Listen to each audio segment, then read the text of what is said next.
Siqeetii fi ateeteetiin simachaa jiru ni dhageessanii mi?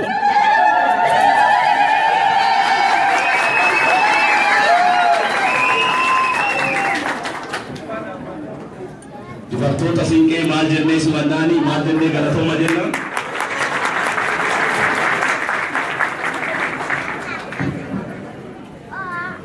Ulfaadhaa keessummoonni keenya biyya fagoo deemanii karaa dheeraa deemanii walitti dhufanii Kuni artistii Duulaa jedhama. Kan jirtan fayyaa keessanii kunoo gaarraa keenyee gargaarsa OMN'tiif akkasumas immoo keessa umriin as keessatti agartan kun sabboonota gurguddaan as keessa jira. Egaa sagantaan itti fufaa aga sagantaa keenya maatti ol ta'a. Injifannoon kan uummata Oromooti. Oromiyaan ni bilisoomti.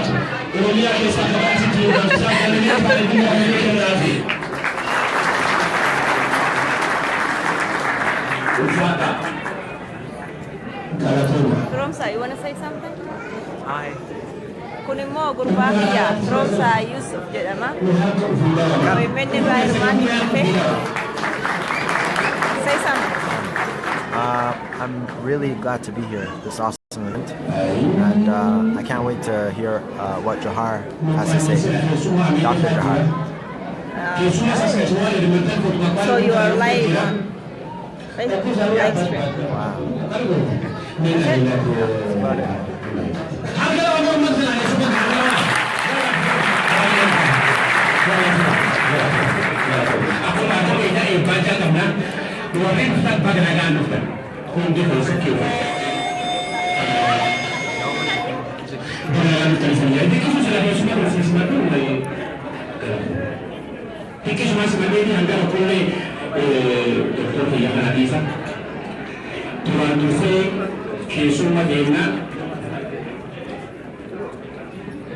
Tentara siasa Obbo Jawar Muhammad akkasumas Director OMN Jaalatan mana qabsaa'aa nama bakka nagaan dhuftanii isin jenna Obbo Jawar Muhammad harka naa dhawaabbe.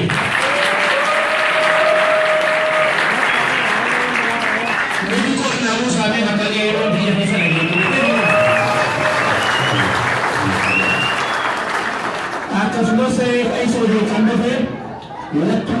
ollataa jirtu kan dandeettii isaatiin kan gargaarsa biyyee qara'ee doktorummaa fudhate. Fakkii ilmaan Oromoo dhaloota Oromoo dhufuun dura abdii Oromoof Oromiyaa Dr. Obsa Muhammad Bakar Saniizanii.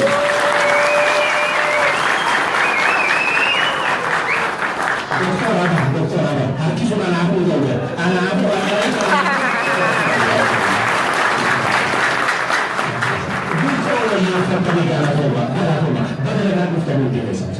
Kesumma di Tasa Sheffield, Edmonton, Fort McMurray, Grand Prairie, Saskatoon, Regina, Les Bridge, Brooks, irra dhuftan hunda bakka nagaa dhuftanii isiniin jenna yoo aadee dhufu guyyaa isa lala bultanii hojjettu bakka lalaan dhuftanii harka ofii dhabame yeroo dhaqaa. Sejarah itu yang waktu itu ya di aku ada sebenarnya baca kamera orang ananti Islam kami ananti Kristen kami pakai panas kami pakai hiasan kaki hiasan kami pakai panas ayah gawal lagi apa negara lain kita negara namun cuma kasar bukan biasa anak adiwa sekarang berapa negara lain kita kaki hiasan pakai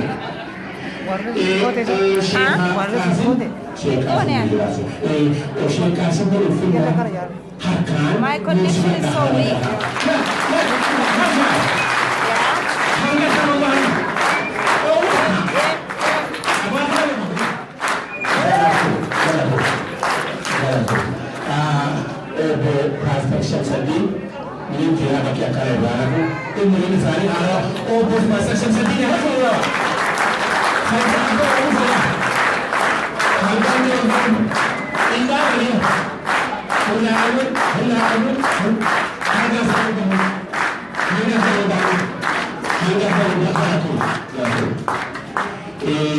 Akkasumas keelah ada tujuan.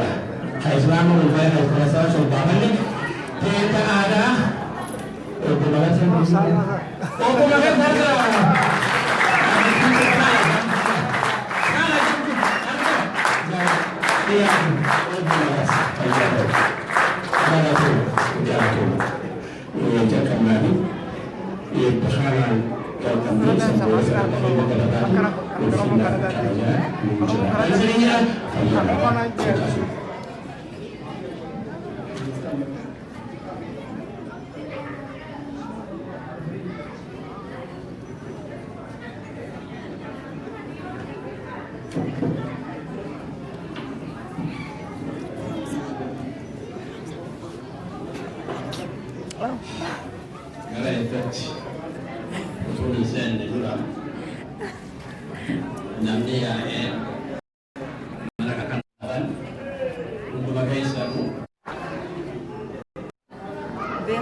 Amma bar wanti da yon khase na da sama isan dusde anda temale inno tusuga tikanafa ino mesenga banda ayya makasan naganna akasan desani ini anggafumma umri tikabda mudoy bukatte ditesi se bisnosan anjan buatan cerita itu Maaf kaca. Nanti kayaknya itu harus dibuka ke ulas. Wampai lagi sebentar saja. Doan berjalan kanan, desa, baju berkada. Harta lucu. Selain berfiliasi.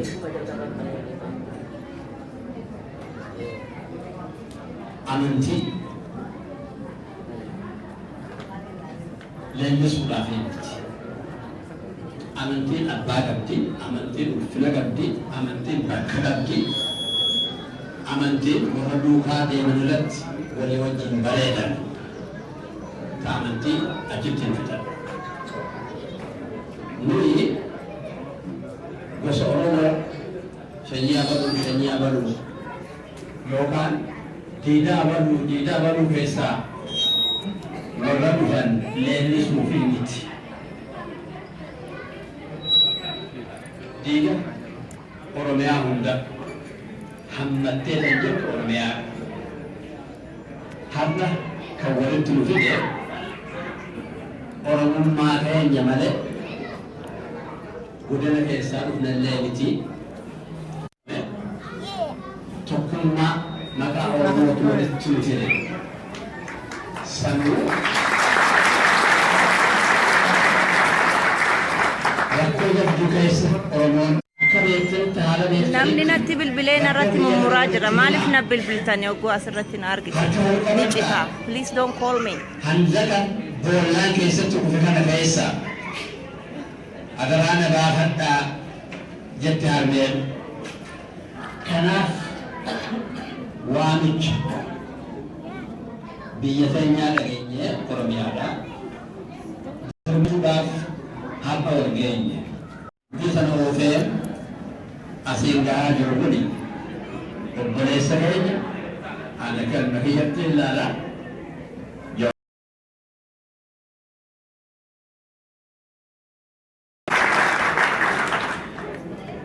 Ijji sarraa isaa haftu isinirraa illee haa haftu. Jawaar Mohaammed nama duutti filtee waan kana hojjetu jettee ergattee miti. Nama dhaaba sabaasaa Oromoo keessaa filamee dhaaba tokko gaggeessaa deemuu miti. Nama madaa isarra jirtu ibidda isarra gahe mana isaa keessatti maatii isaa keessatti haaskaa isaa keessatti ijoollummaa irraa jalqabee keessatti ni dhageessanii garuu intarneetiin asitti hedduu dadhabaadha ammas. Maaltu na baase jedhee tattaafatee rakkoon uummata biyyaa hiikamu malee aneessaa hubamuu hin danda'u jedhee nama ka'e. Kanaaf yaada inni ammaan dura haasawaa ture dhaggeeffattanii yoo isaanillee walii galuu baatan inboxii yoon galee ni citanii ni dhaabbatan. Gaafachuu barbaadu. Yaadni fuula dura dhaggeeffanneeti itichinaa. Har'a waanuma inni qubatti laate kana ijaallaallee isallee fira keenya goonee nu jibbuutti akkanee muuxannoo sarara dhaabatee waan dubbatu hunda dhaggeeffachuudhaaf eebbisuudhaaf warra qophooftan akka taataniin isin gorsa.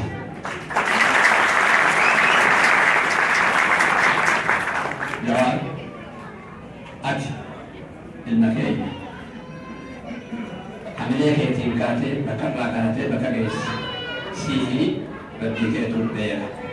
Uummanni keetis waan baay'ee sirraa dhaga'ee beeka. Anillee iddoo baay'eetti yeroo dubbadhu duratti dhaggeeffadhee sirriidhaan xixinnoo sannan qaba. Waan baay'ee dhaggeeffadhee gammada. Gammadellee dhaamsi siif erguuf barbaada. Dhaamsi kiyya kun ammoo siin ga'u.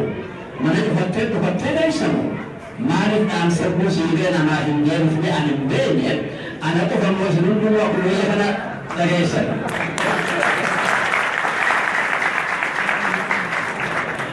Kunis isa tuttubee innis goda jiru keessa akka bu'uun barbaade. Kanaafi waliigalee natti fakkaata gara eebbaati deemnaa. Yommuu eebbifatu Oromoon wal duukaa ka'ee dhaabbateeti eebba fudhata malee taa'ee fi miti kadha keessa yoo ta'e warri ijoollee qabdan taa'a. Warri ijoollee harkaa hin qabne kaanii wal duukaa yoo dhaabbanne Waaqayyoon akka nuuf dhaabbatu barcuma isaa guddaa sinirraa illee ka'ee akka gadi nu ilaalu ergamoota isaa keessaa malaayikaa isaa keessaa tokko saba Oromootiif kennee saba kana irratti bittinnaa'ee saba karaa itti deemullee wallaalee dhabee jiru kana qaceelchee bilisummaa inni barbaaduun akka inni gahuu danda'u. Rabbiin akka nuuf dirmatu wal duukaa dhaabbannee kadhannaa Rabbi nu haa dhaggeeffatu. Yaa Waaqayyo, ati Waaqa guddaa hundumaa gararraa jirtu.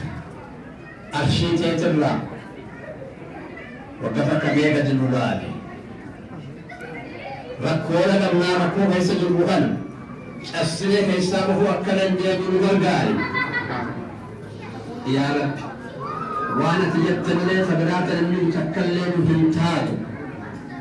namaas ka uumte yaada isaatis ka uumte lafaas ka uumte lafarrattis daangaa tolchitee kuni ka shanii abaluuti jetteen nuufillee oromiyaa kan kennite si malee mootummaa hambaatii miti kan nuuf kenne mootummaan hambaan harkaa fudhachuutti jirti malee kan nuuf kennite dachiin teenya daangaa isiidhaan beeka oromoon daangaa kana keessatti uummanni keenya nagaan jiraatee tasgabbii argatee ollaa isaatillee kabajee ollaan isa kabajee nagaan jiraachuu akka danda'u kan godhuu dandeessu yoo ati nu dhummatte qofaan gammachuu teessi kadhannee yaa abbaa keenya nu dhagaye.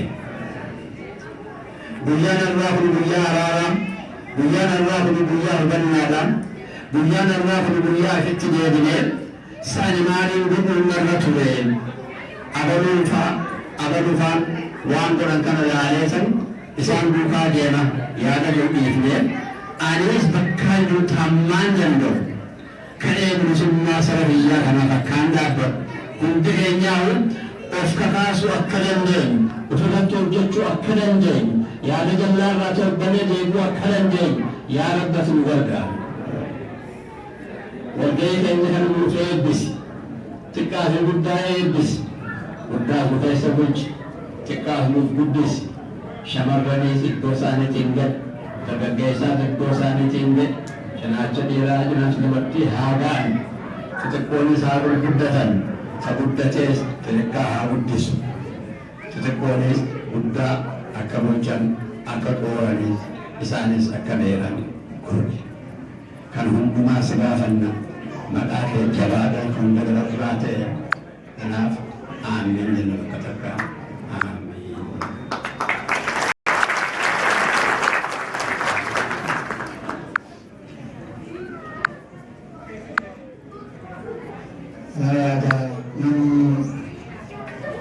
Kan keenya dhiiraa fi dubartiinis nagahaan dhuftanii mala gagan isinillee kanatti aansee jaarsi keenya hangafni keenya dhaloota isaatiin waa hedduudha dabarsee eebballee nu dabarsee jira duuba wanni itti ida'amuu hin jiru ربنا كهن نابوس إن ربنا واحد إن ربنا واحد فكاهن يا رب نابوس وكاهن يا رب نابوس أدوه يا رب هاكس نودو نابوس ودور نابوس ودور نابوس يدنا كهن ناتو بتاعنا كهن ناتو مبانا كهن ناتو جلنا كهن ناتو كلنا كهن ناتو كلنا كهن ناتو نجاحنا ولنا كهن نابوس أقول لك أنا مجرد عابد أقوم جتني جوبا جتني ربي جتني ورحقك أبو فتح إسحاق بسوط ربي حقك من معادين بسوط إسحاق أنا ما أقول لك أن ربي كرا إسحاق حابك إيش كرا إسحاق ربي حابك إيش مريمان إسحاق حابك إيش أكا مريمان جاي فتح إيش مريمان إسحاق ربي حابك إيش اتهاجامش ذنها اتجام جوان اتهاجام جبان اتهاجامش جلان اتهاجامش لو أفعل ربي صحابيش تكابو جاي ساني ربي والحابور قلبي ساني تقول بدل قلبي ساني ربي والأفان هادفش مكا ساني ربي هادايا مراتني مفاي صحابها أبا مني قبل اتهاجلا أكن بلي ساني ربي صحابيش هو إنما ظلمني حتى إفيد بربي حتى دوانا ما إساء أنا قلتني نما ظلمني تقول له ربي الله إساء لكي ربي جزاء إساني ربي إساني فاديش بلا ربي تبوس إسانا عبين بلا ربي تهابوس أبين ينبولني أبين يخن حركة عافو أبين يخن ينبولني أبين يخن الوركة ربي هاديش ولا إخبير ربي مهابون ولا والبلا يا ربي مهابون حركة برات تفتح من مني برات تفتح من سنكو قبادا خيسا هو ريبتني على داخ خيسا وان كيسا بالنمو برات أمنا إجانا جرلا بره خلفت يوش حاول نبش إجانا جرلا مخنا ربي وللمهادج وجل ربي مهاوه تكم موت نوبة سلاح لدوائي تجفتكت اندوها جاتي جهان كبا خليم جافر صندوق لما تهر نوبش اسنجال هنجالي نارا قران صندوق قفت هر أمي صندوق لما أكا أجائبات gadi dhiibanii hatifanii qollofa qofa sumuudhu sanduuqa kana bananneetu waa keessaa fudhanna yoo qulfii qabaatan sanduuqa banaa keessaa fudhadha yoo nama taatan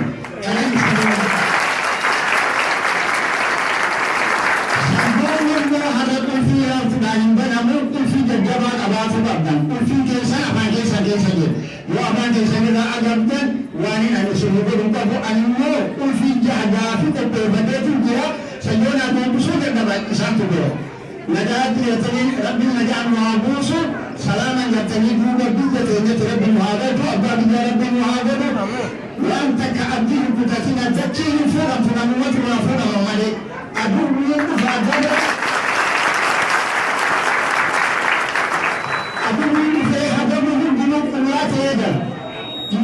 Aku mata isang mataraga kuma mana kira-kira para Hindu hara orang Hindu aku mata itu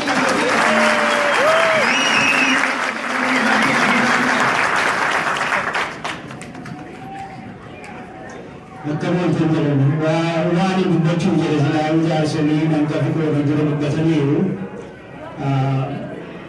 tiko sida gana cuma untuk itu very emotional wani dalam bayi negara gitu orang ini wani kerja di rumah kami jadi ni waktu potong waktu nama abang potong waktu nama abang potong nama jalan potong Isana jadi wani jalan ni awalnya tu akan nama potong tak kena bersat orang atau dia juga semua tahu kapan Arka dia semua kalau akan nanti tu lelero kalau tu biar pakai dia ni bapak bapak Wakai nama abang tu nama jalan tu pun mahu. Jika ada dan kuni jalan jalan sini betul jalan ini berkecil ke nama berat kecil itu jalan kami.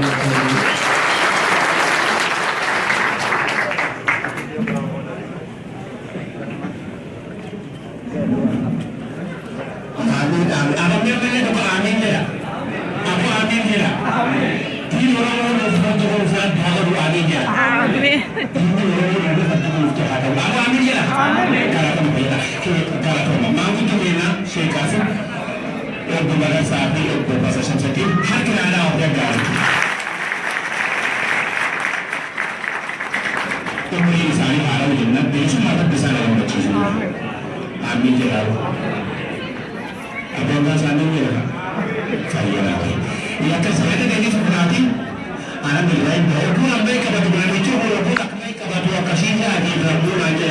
Belajar tak kalau lagi tak bisa kita sakit kalau bermakna ada lu. Bishari biar kena asyik. Ini betul tawar binasa ada asyik.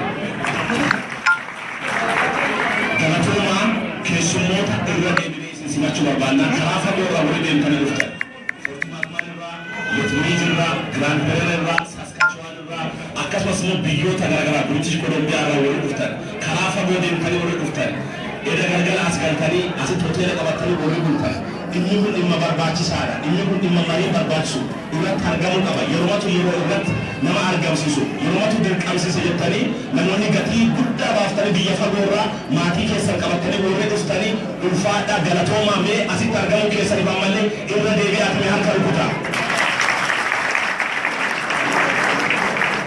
akasmas amma ajay magara saganta ubun denindura namonni mana fincani fayyadan wari barbadani eddoo tikeeti bakka duusan harka mirgaa irratti hin jira waan ta'eef daa'imman yoo isin gaafatan dubartoonnis karaa sanii deemtanii dhimma bahuu dandeettu dubartoonni asitti buna nu danfisaa jiru jidduuni buna isiniif kennu kanaafi eeggadha amma gara biraatti utuu hin deemin dura inagartani sagantaa maaliif jedhamu This is in Calgary. Calgary, Alberta keessa Oromoonni jiran OMN simatanii Dr.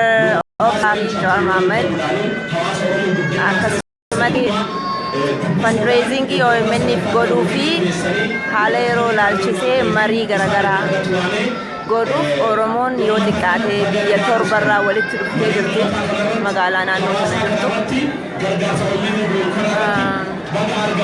Yeah, fundraising and public discussion exactly.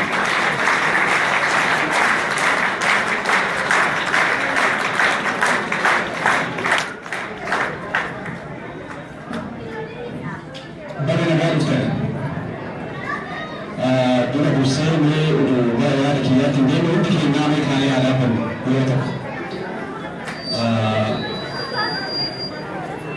Daqiiqa tokko yookaan daqiiqa tokko yookaan sekoondii soddomaa fi mallattoo giddaa gabummaa agarsiifna.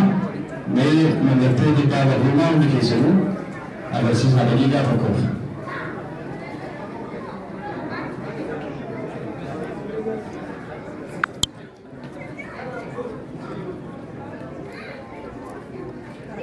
Galatuma.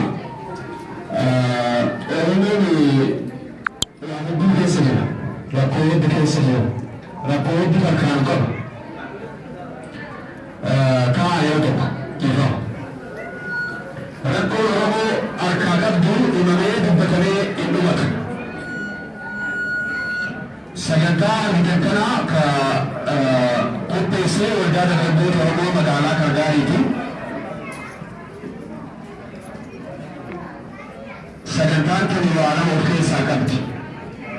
Tokko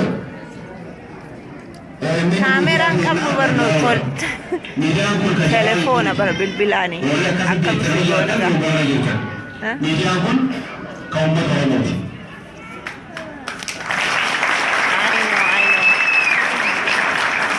Yeroo baay'ee aadaan ta'ee amalli ta'ee waa walii ijaarree ofumaatiin Amma hoo is it clear now? akkas hin taane akka lammaffaa sadaffaa akka hin cabne hamileen saba keenyaa uummata keenyaa akka hin cabne miidiyaa keenya kana jajjabeessinee haa qabannu. Kan itti aanu marii hawaasaati bakka bu'oota jaarmiyaalee hawaasaa community leaders waldaa amantaa religion leaders akkasuma immoo dhaabbilee adda addaa irraa magaalota naannoo Kalgaarii jiranii fi keessattuu Kanaadaa keessa jiran walii waamneeru. Mariin kun waa hedduu of keessaa qaba. Waan mana keenya keessatti gurgurru waan mana keenya keessatti gurgurru ni beekna. Bakka bu'oonni jaarmiyaa hawaasaa ka siyaasaa kaniti.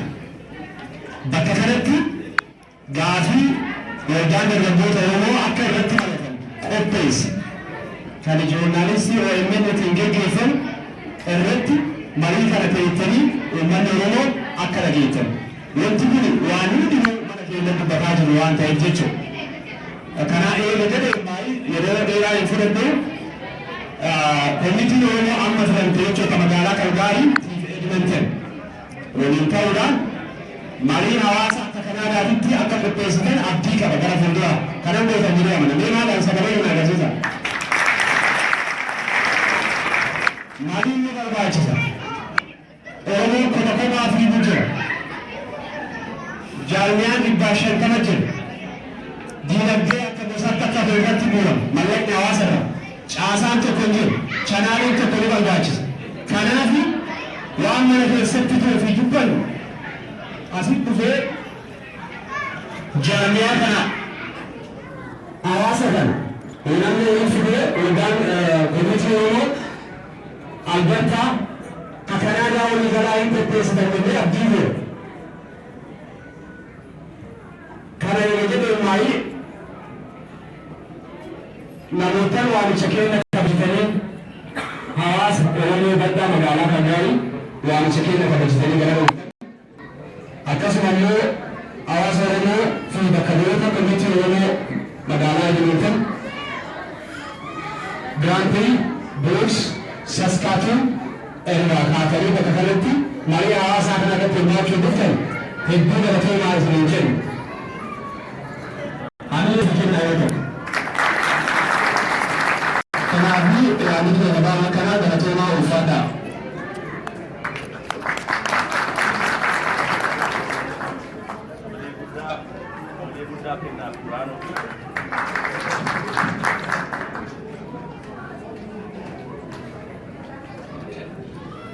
Daa'imman ala keessatti hoolwee keessatti fiffiigaa jiran waan ta'eef daa'imman akka hin miidhamne maatii daa'immanii riisuuf biratti qabadhaa. Sagalee namootaa. Dhaamsa. Inni lammaffaa immoo namoonni laayivii dabarsaa Haa. jiru. Sagalee namatti bareedee Eh. reefu bishaan. Kun mareellee Yeah. Yeah. wanta gabaasamullee Sirrii. sodaan guddaan hin jiru. Garuu haa ta'u iyyuu malee ayyama malee laayivii warra dabarsaa jirtanii uf qusadhaa jedhu warri sagantaa qopheessan. Kanaaf Facebook irrattis haa ta'u laayivii warri dabarsaa jirtanii laayiviin dabarsan. Sagantaan guddaa sababiin guyyaa addaa iddoo kanatti wal geenyeef waan lamaaf. Tokkoffaa obboleessi keenya akkuma jedhee OMN akkuma barreeffama irratti akkuma jiru bring Oromia to the knowledge, the knowledge to Oromia. Haleellaanis haa ta'e miidhaan saba Oromoo irratti kan gahaa ture bardeen gaddaatiiti. Waggoota hedduudhaaf wanni kun ta'amaa ture. Garuu wanti baay'ee ukkaamamee hojjetamaa ture. Haa ta'uyyuu malee haga OMN miidiyaan kun haga qabee booddee wantoota baay'ee dhoksaan hojjetamu hundumaa ifa godhee addunyaaf dhiyeessuudhaan kan ka'e namni hundumtuu akka gammadu taasisee jira. Miidiyaa kaawwan bira dhaabbatee jechuudha.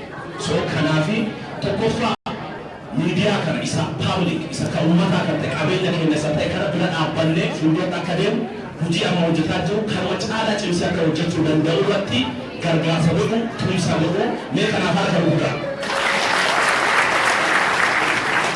Inni lammaffaa akkuma dubbatan akkuma haasaamee wanta ta'e keessatti dubbatamu naannoo keessatti waan dubbatamu ollatti wanta dubbatamu uummata bal'aa kana biratti finnee kaanee garagarummaa qabnus haa ta'u gaafiif qabnu hundumaafu deebii argachuudhaaf waliin mari'achuudhaaf paabiliif fooramiin qophaa'ee jira waan ta'eef galgala kana nuyi yeroo hundumaa ibsa kenninee waliin dubbannee biraan gallu uummata walitti finnee kaanee waliin mariisifna yaada jedhamuu fi hawaasa Oromoo keessaa namoota hawaasa Oromoo keessan waldaa amantaa keessa warra jiran as baasuudhaan gaafii namni qabu hundumaafu deebii akka argatuu fi uduu kana ta'e yaada jedhamu mariin akka taasifamuuf fuulleeffannee waan tokko irratti akka adeemuu dandeenyuu fi sagantaa lamaan kanneen qabnaa jechuudha. OMN gargaaru malee hawaasaa geggeessu. Obboleeyyanis jidduu keenya kan argaman sababii kanaaf malee wanta biraa hin qabu. Guyyaa kun ammoo guyyaa addaati. Sababiin isaa akka carraa ta'e seencharii kana keessatti dhalannee jira. Yeroo uummanni keenya haala hin taane keessatti yeroo jiru kana keessatti isa durii caalaa haleellaan uummata irratti yeroo gahaa jiru kana keessa jira. Gaaf sa'aatii 18 ol diraayivii goonee karaa dheeraa kana innaa dhufumu biyya keessatti dargaggoo kichuu karaa irratti hafaa jiran hundumaa reeffa isaanii yaadataa dhufu jedha. Akkasumas yookiin dhibanuu fakkeessummoota dhufanii ilaallaa maal dubbatu laafa jenneeti akkamiin saba kiyya biratti dhaabbata. Mee yaada nu keessaa uru biyya jiraanne nu keessaa nama meeqatu yoo tana du'ee awwaalameera. Akka carraa ta'e garuu kaanaadaa jira. Bakka jirutti kanatti ammoo isa warra duratti du'a haleellaa isa caalaa adeemsisuu hin taane haleellaa adeemsifamu kanaaf akka nama biyya alaa jirutti akkamiin bira dhaabbachuu danda'a. Maaltu narraa eegama? Garaagarummaa jidduu keenyatti yoo jiraate boruu kana itti fudhachuu dandeenyu rakkoo hin qabu. Garuu amma uummanni keenya haala jiru kana keessatti saba keenya, obboleeyyan keenya, maatii keenya, abbaaf haadha keenya kophaa isaanii dhiisuun gaarii miti.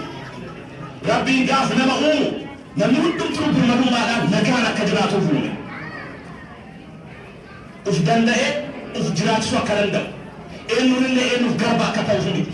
Birmadummaadhaan bilisummaadhaan akka jiraatuuf.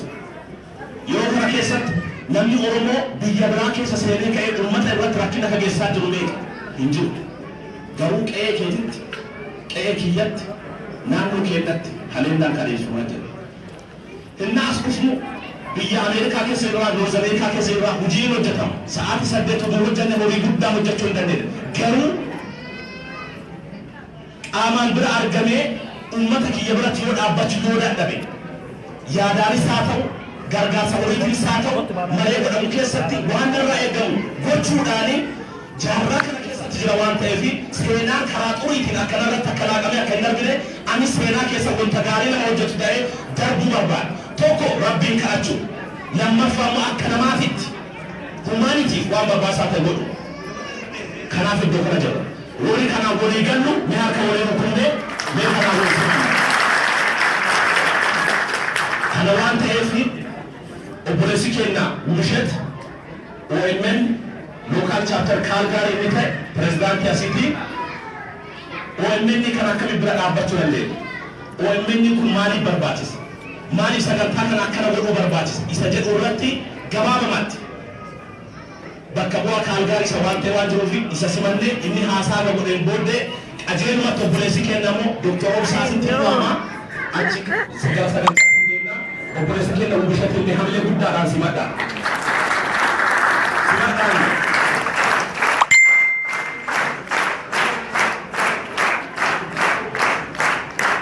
namoonni daa'imman akka qabdanii warri daa'imman tekeerii godhanii rumiinis qophaa'ee jira haallis mijataadha daa'imman keessan garas geeffadha akka isin haasaa irratti akka isin jedhe jedhaaru kanaaf warra koordineetii warra godhan qunnama obboleessi kenna wushatti gadhiisa. Baga nagaan dhuftan keessummoonni keenya hundumti keessanuu kabaja guddaa isiniif qabna kan isin keenya saba miidhamaa jiruuf saba rakkachaa jiruuf bira dhaabachuuf haati koo keessaniif galata guddaa qabna.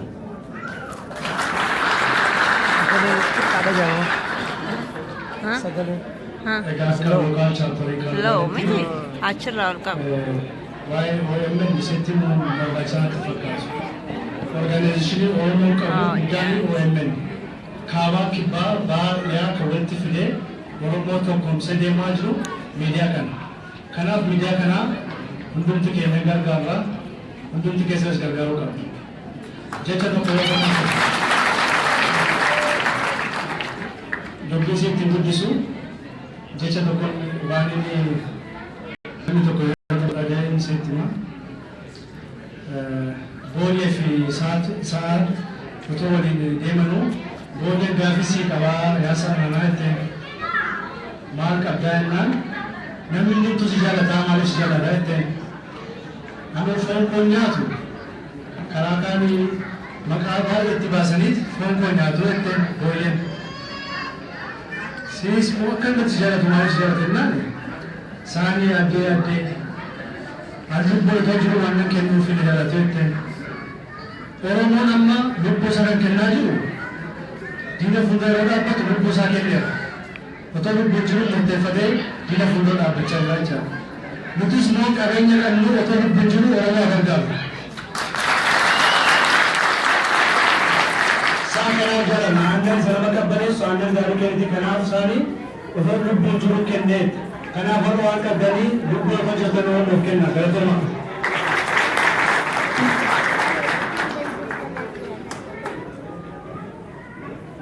Oke, kemudian saya Dr. Robsa Nasafera, Dr. Robsa Minnesota Ralph polis sudah, dokter ya, medical dokter ya,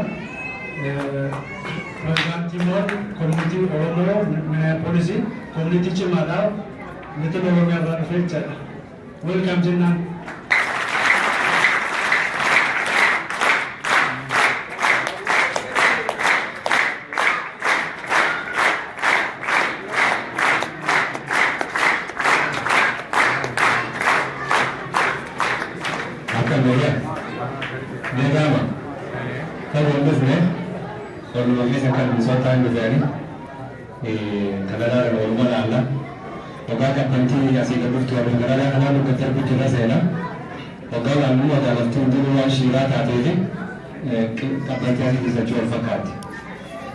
Akkuma kabbantii asii dibtamtoota al fakkaattutti Oromoon asii dibtamtoota akkuma tokko dabbareeffanii fayyaa gaarii godhatan.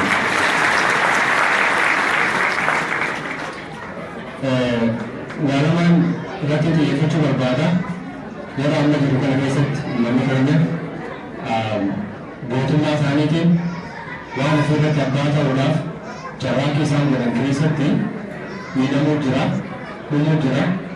Immoo dhumanii Ilmu isaanii immoo waan keenyatti abbaa ta'uu kan ajaa'ibuu jira. Waan san kan Oromoo nagaatiin baddaa, Oromoo gammoojjii, Oromoo ala jirtu keessa jirtu ta'ifatti baasee waan nuti keessa jiru, waan nuti asii dalagu jiru addunyaan gaggeessisaa jiru miidiyaa waggaa lama waggaa sadii dura dhaabbatee jechuudha. Yoo Oromoo akka waliin dhufee waada nama ta'e gaanfa Afrikaa keessaa qofaa miti addunyaatti illee akka saba tokkootti akka fiixee ilaalamuu danda'ama kun wanti furuu qabuudha. Ani Dhalataa Baddallooti gaara mul'ataatiin ture September 2015. Yeroo sanitti beeltii gara Oromiyaa kan iddoo tokkotti seentee waggaa beeltii seentu biyyaa sanaas waa misooma haasawaa waan beelaa haasawaa kan irratti dhimee rakkoo namni keenya keessatti garbummaa ilmi namaa nurra fidu malee miidhaa beelaa akka biyyaa agarsiisu ture namni yeroo hedduu keessa eegalee deddeebi'an booda mootummaan duraan waggoota meeqaaf digitii lamaanii guddachaa jiru jettu deebitee akka namni mileenii meeqa beelaan saaxilamtee boodarraa amantee jechuudha. Sababii kan booree maal waan jireenya kan qabu wanni hoggaan miidiyaa qabdu we control the narrative jechuudha. Waa'ee keenya himta akka namni fuudhee waan biraa sirriitti hin maxxansine kan keetii sammuu keessa deddeebi'ee muudhaan miidiyaan si barbaachisaa jechuudha.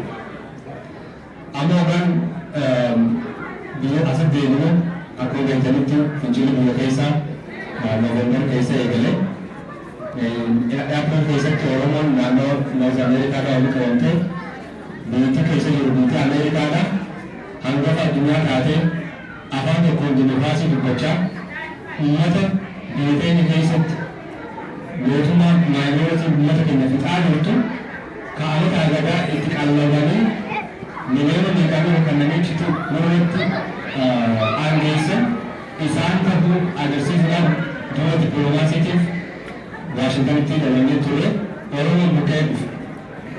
US Congress keessatti Parliamentary Human Rights Commission briefing an Itoophiyaa with focus on Oromoo kan jiru gaafa san achitti Oromoon egaa Oromoon waraqaa irratti irraa barreeffamaa turtutu sifti isaanii kana nama gamummaa san keessatti qaamni irratti achi dhaabbatee testoomanii gamu kan ture jechuudha. Naajjiruun jibbaa. Gaaf sanis isin qaamaan achi jirtanii akka namichi jiru kan akka laatiin kan isin godhe miidiyaalee kan keessa faara. Kanaafuu gaaf sanis galata guddaa qabanii jechuudha.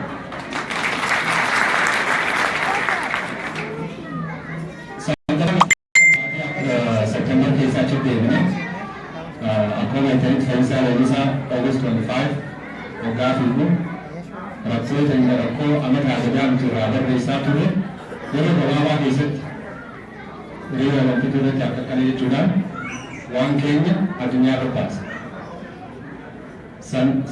Akkuma inni addunyaa irra baasetti House Resolution 861 September 13 isaa waliin Congressman afur press release godhanii press conference godhanii rakkoo biyya keessa jirtu tana akka gaariitti jajjabinaan gabaasanii ture. Duulli dippiloomaasii hin hafne ammallee itti fufaa jira jechuudha. Maaliin kan hunda taase? Nuti waliin galeena waan Oromoo dubbame. Afaan itti waliin galu afaan Oromooti. Addunyaan sila addunyaa kan akka kanatti guddaa qabdee hojjechuun amma addunyaa afaan guutuu dubbachaa jirtu tanaa jechuudha. So media keenya OMN bringing Oromia to the world and the world to Oromia akka jiru kan afaan Ingiliziitiin cimaan sagantaan cimaan tokko argamuu qabaa jechuudha OMN irratti.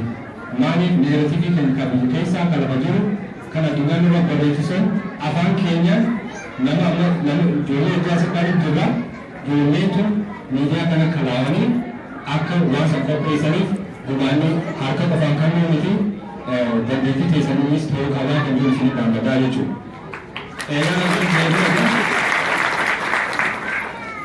Eegaan akkas jeebeeta waan hin qopheeffanne bal'oodha. Gaggabaabumaan isiniif keessa babahee dabaloo hojii. Kan duraa waa'ee edukeeshiniiti. Inni beekanii gabaabfataan dhufaa darbaa hundinuu haalli tumsa haalee tokko na keessa turte tokko maali akka Oromoon hin jiranne godhuudhaani. Dhalli ammaan kana jiru ka Oromoon quba Oromoo baqabu lafti Oromoo achitti daangeffamee qabee ka du'uuf jiru dhala Oromoo kan namoonni fuutu wayii baatee ka carraaqaa jiru kuni hanga xiqqoo amata 25 amata 30 afurtama Oromoon barate kana keessa. immoo mootummaa kan qeeroon kokkeessii qabdee jirtiin beeku filata. Jaarmeen Oromiyaa magaalaa Tungaa qaba jaarmee barumsaa ta'uu qabaa jechuudha. Maaliif 21st century keessa jira ni beekan amma isin hundinuu iPhone qabdanii miti iPhone qabdanii bara. Yoo Oromiyaan jiraan immoo asitti waa'ee teknooloojii namni barate kaampaanii iPhone hojjetu keessa yoo ta'u beekaa Oromiyaa walaba gaafa achitti deebee akka iPhone achitti aanu ta'uu qabaa jechuudha. Sanaafuu barumsa nuti barannu barumsa 21st century keessa ta'e kanneen qodaa miti hawaasa keenyatti fayyadu qabaa. Maaliif uummanni addunyaatti amma kana beekamee addunyaa rarraasaa jiru kun they have technological advances and military might qaba. Military might isaanii kun kan irratti hundeeffame guddaan isaa barumsa irratti waan hundaa'e. Kun ammas economic power qaba. Waan lameen kanaan Oromoon hangafa ta'uudhaaf saduraa badhaadhina uumaa qaba. Badhaadhina uumaa kana immoo namatti beekeetu irratti fayyadama. Sila teknooloojiidhaan Kanadaan guddachuu baatte namni kaffaltii kana keessa jiraatu jiru. Akkasuma amma hoggaan kaampaanii isaanii gurgurtaa kana seentu hoggaa duree jaalala tolu waa hunda jette mana irraa jirtu jechuudha. Sun hundinuu barumsa irratti hundaa'eeti. Kan biraa akka nama tokkootti nama dhalataa Oromoo kan biyyatti illee ilaa 8 barate Keeniyaan adda tokko ture. Eegasboo immoo Ameerika galee haayiskuulii irraa ilaa University of Medical School achi booda immoo waa'ee ogummaa fayyaanaa barate eega baratee jira as bira illee waan hin beeku kara biraaf laaffise waa ogummaa gosa qabaa jennee Federation of American Hispanic amata guddaa godha. Waggoota sadeen dabalannoo nuti warri ogeeyyii fayyaa namni adii walitti dhufnee tajaajila yeroon achi qo'atu. Yeroo inni dhufee gubbaa laaroon akka uumaan taane achitti tajaajila ta'e nama eeguun arganii jechuudha. Kun hundinuu qulfii barumsa barachuutiin qulfii kana fayyadamee carraa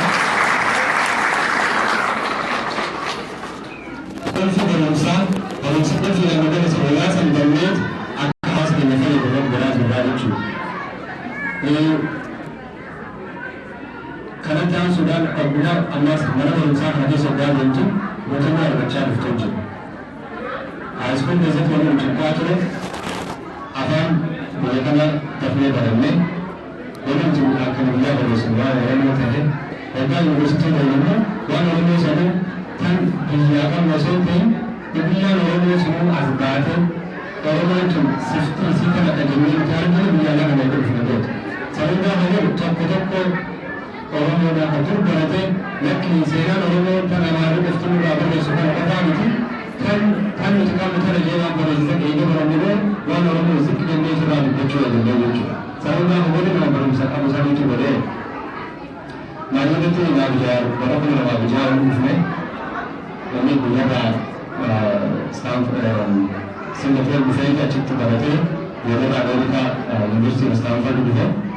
Eegasboota kana Museetaa qaba Oromoon Oromiyaan tokko Museetaa jechuudha meen isaanii ni isa. Koreen hin dabarsina agarsiise wanni hin saagaa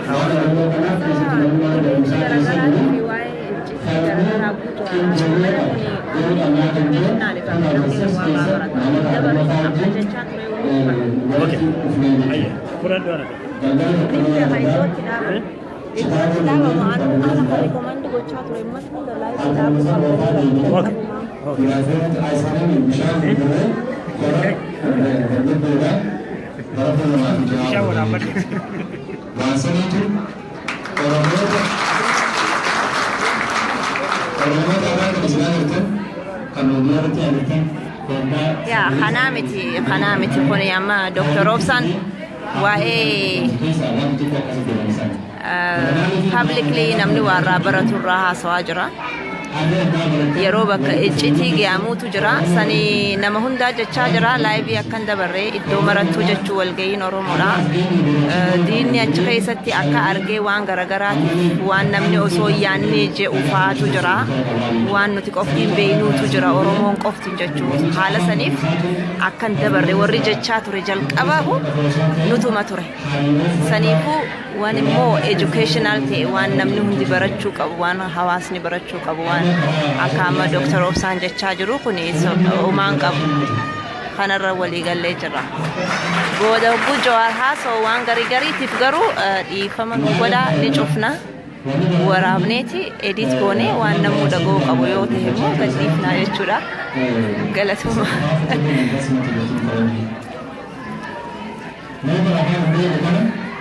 adult education jaalala nama baay'ee barsiisan jaalatanii osoo ta'e nama barsiisan biyya kanaaf ni faayidaa qaba jaalatu godhanii jechuudha. So amma kana waldura kamni namni advance degree qabu high school irraa karaa college darbee college irraa immoo master yookaan PhD irraa namni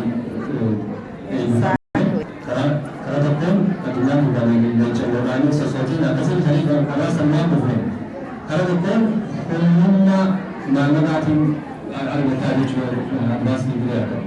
Sirna maal sin jechuudha maallaqa ala taate kan namni sirraa fuudhuu hin dandeenye kasi qabdu barumsa san sii godhu. Amma Ameerikaa keessatti researchii garaagaraa qoramaa warri soosiyaalojistii kuni namni barate qabeenya nama tokkoo zipkoonii dhawamuun beekama. Zipkoonii jechuun taa'umsa lafaatiin namni naannoo kan galu shalakkiidhaan hangana faa qabcaamu kamii isaanii akka naannoo ilaala. Waggaammoo deemanii qoratan maaliif akkasii zipkoonii qabtuu uumuu dandeesse waan namni barate created economic stability. And after mobility, jaamia Ameerikaa keessatti American dream namni after mobility qabu irra guddina nama barumsaan faaya lafaa. Higher life expectancy uummateen keessa jiraachuudhaaf community keessattuu service community kamituu fi hoogganummaa irratti qabu irratti barumsi akka bakka cimaa qabu godhaa jechuudha. Abbaan beekamas mana barumsaa yommuu barumsuma kana osoo hin barachuu osoo hin ta'in akka nama tokkotti illee sheekii si gootee dassi baafti mana barumsaa. Namni mana barumsaa keessa bahee dhufe yeroo kabajuu irrattis ta'ee waan nama addunyaa ta'a barumsaa irratti barree tamaan xiinxalee ilaaluudhaani nama kan irraa madda. Ammas barumsi is power. Nelson Mandela Moja. Education is the weapon with which ni dhageessanii waan Dr. Obsaan jechuu jiru garuu yookaan ni cufa. Ammallee ilaaltan sosoomsii biyya keessa jiru walummaa kan qabanee galle hammaatu ta'anii dhaabbattee amma guutuu guutuu malee sadarkaa sosoomsii ture jechuudha. Gaafa gurraansa baaleetti gaafa gaafii gurraansa yeroo baate tasilaa burqaa tirtiraa waggaarraa kan turee raawwanii haasoftuu fi kunan jiru muummeentii hawaasni sosoomsii keessatti gaheen barumsaa gahee guddaa qaba. Kulungan malfabida it affects political, environmental, and social changes in the history of many societies. Society in the case of many governments in the case of the Jiran Buddha diet. Once and there conflict, the oppressors, Namis Mutu, case of Buddha in the Government within the American Borumsa. Akabarumsa, and is a woman.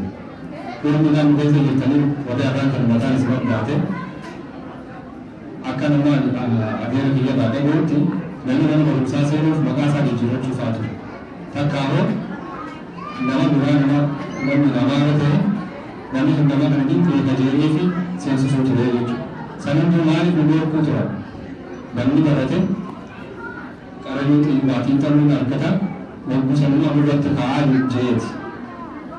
Sanamaafi Oromoo fi Oromiyaa irratti illee qorrii yeroo dheeraaf deemaa jiru Oromoo adda muruu irratti guddaan barumsa dhorkuu wanni godhanii fi gabrummaan akka nurra godhachuuf. Ammas kun education is the cornerstone of public progress.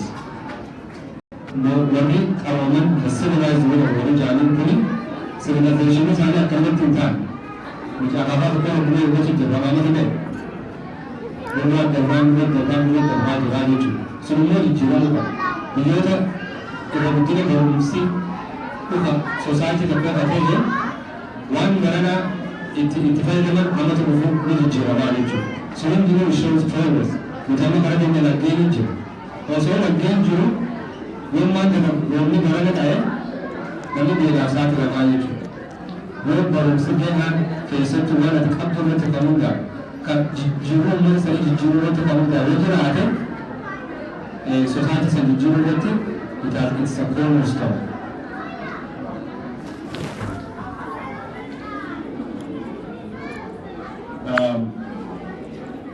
Barumsa gosa akkaan jeetti ani guddin itti barate Yuunivarsiitii Minisootaa keessaa Yuunivarsiitii guddaa Minisootaatti jiru. Medical School eegan achirraa fi immoo Aabid Moorzawasan Hospital jedhamee hospitaala guddaa tokko jira Minneapolis. Achitti residency internal medicine godhe. Egaan amata sadii residency goote booda residency jechuun training waggaa sadii kan waan mana Medical School keessa baratte shaakalaan nama beeku jalatti darachaa waggaachuu irraa turaalee waggaachuu irraa fiddanne sadarkaa dhiyeessuu danda'u. Laaf nagayaan jiraadha. Hospitaala kana keessatti Nageetti oolaa ture yookaan nageetti oolaa. Yeroo ammaa kana dirree guddaatti nuti waliin kan jennu waan ittiin gargaaru argachuu qabna. Biyya kana meeshaan